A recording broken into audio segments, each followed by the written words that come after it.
సుందరకాండకున్న గొప్పతనం ఏమిటో తెలుసా? అక్కడ మైనాకుడు పైకొచ్చాడు. ఆయన ఏమి హనుమ ఆతిథ్యం పుచ్చుకోకుండా ఇలా ముట్టుకుని వెళ్ళిపోయారు. వెళ్ళిపోగానే పైకి తేలి ఉన్నాడు కదూ, ఇంద్రుడు వచ్చాడు. ఇంద్రుడు రాగానే తన రెక్కలు తరిగేస్తాడనుకున్నాడు మైనాకుడు. ఆయన అన్నాడు వచ్చి చూసి, ఓ మైనాకుడా, నాకు తెలుసు నువ్వు సముద్రంలో ఉన్నావని. ఎప్పుడో అప్పుడు పైకొస్తావు, నీ రెక్కలు తరిగేద్దాం అనుకున్నాను.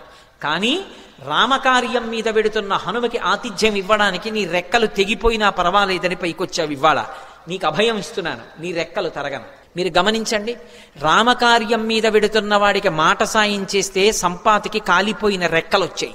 రామకార్యం మీద వెడుతున్న వాడికి గుక్కెడు మంచినీళ్లు ఇవ్వలేదు, తాగలేదు.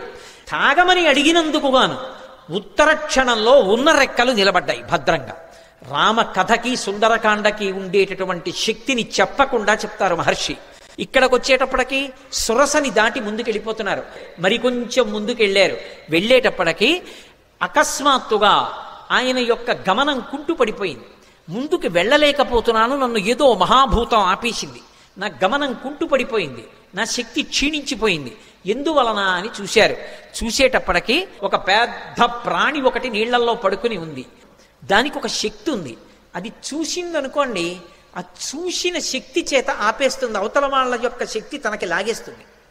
అంత గొప్ప శక్తి సింహికది. అది లాగేసింది హనుమ యొక్క శక్తిని. ఆయన శక్తి కుంటుపడిపోయింది, ముందుకు వెళ్ళలేకపోయారు.